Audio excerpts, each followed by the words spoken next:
So since making my 210 movable again, I'm able to get it out of the way and get my blue-black 124 up on the hoist and check out why it has started leaking fuel again. I pretty much guarantee I know why. The initial failure last time was the lower fuel pump leaking at its crimped O-ring seal at the high pressure side, and I decided to wing it and try just replacing that lower pump, and sure enough, it worked perfectly when tested for about half an hour, no problems, until the next weekend came along and I wanted to drive the car, and sure enough it was pouring fuel all over the ground when I started it up after testing perfectly fine the week before. So if you are going to replace one pump, you really need to replace both, because you're just going to be going back there again, and you can see how much fuel is gushing out of that top fuel pump. It's absolutely ridiculous. I've lost confidence in these Bosch pumps. I don't want to use these anymore. I know that there are universal fit inline pumps you can get. It's just a matter of getting the correct fittings either end. So if you have experience in such things, and you know which are the correct fittings to replace these ones, I am keen to hear from you, because I don't want to do this again, and I hope these aftermarket pumps that are universal fit don't fail in this kind of catastrophically dangerous manner that can result in the car burning to the ground if this happens while you're driving around and there is some kind of source of ignition nearby, i.e. it splashes on the exhaust. This is going to ruin your day. Now fortunately, because of the amount this was gushing out, the stench was unbearable. It actually gave me a headache just being near this car or sitting in it. Yeah, so there was no way you would not notice this, unless you had difficulties smelling things.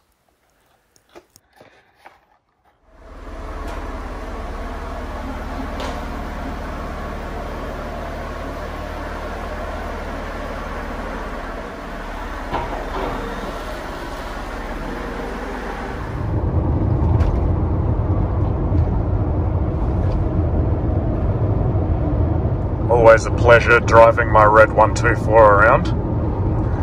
Today, it's been a very long time since I've driven it, and the low frequency rumble from the unmistakable sound of flat spotted tyres was intense, and it's only just now started to go away after a 15-kilometre drive after buying 40 litres of mid-range fuel. Obviously, people that have cars that they don't drive them around, they must not leave them on the tyres. I think I need to consider doing that, because that was quite ridiculous. Bit of a sad face moment driving red around when the driver's side visor clip just exploded and fell out. I'm guessing that's a fairly common problem as the plastic fatigues and cracks. So I'll probably need to source one of those aftermarket ones. Hopefully they have the contacts in there for the illuminated vanity mirror.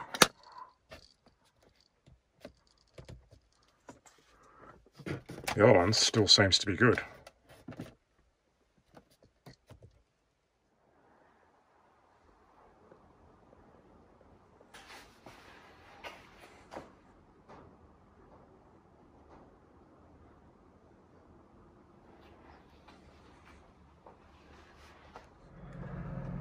So I've gotten to drive all three of my Benzes today. And pleasingly, this 210 I can report no longer has lifter tick, with all new lifters and at least 5 brand new rockers. The odd number is just because that's what I had. Technically I only needed to replace 1 rocker, but because of the rip-off price of postage these days, I decided to get 4. And I already had 1 intake. But yeah, the rest of the lifters are all brand new. Clean oil. I've done the water pump, the tensioner, new belt, idler pulley. What else? and thermostat, and obviously new genuine MB gaskets on the valve covers. And of course, when I put it all back together, I found out the radiator leaks. So I've got one of those. It'll be here any day now. I didn't want to get one of the Chinese ones that are the only ones you can buy in Australia, so I've got one coming from overseas, DHL Express, at great expense, about 5 times more than buying one of the Chinese ones locally, but I don't care. Yeah, so this thing is actually mechanically sound. I just got to do some body work and I guess I can get it registered.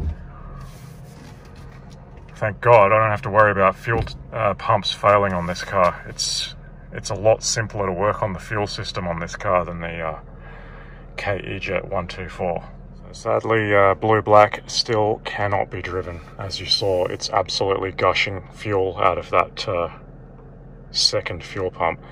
Moral of the story is, yeah, if one's leaking, you should really replace both. I'm kind of done dealing with Bosch pumps because 6 years and only 5,000 kilometers, and that kind of failure, it's just not good enough. I think I need to find something that will actually fit in its place and be a simple conversion. I'm pretty sure there's options out there, but I'll be waiting to hear from you and your experiences converting away from these overpriced Bosch pumps that seem to not last the distance these days. Bearing in mind, the entire fuel set of hoses on that car is original, 34 years old, and none of them have been changed and none of them leak. The only things that have leaked on that car is the pumps I changed 6 years ago. The original ones didn't leak, they were just noisy.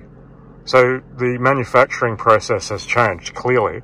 They didn't look the same as the original design, so they have changed, and they just don't last like the old ones. So I'm keen to hear from your experiences on what pumps you can use that are an easy replacement and run the KE-Jet correctly at the right pressure and flow.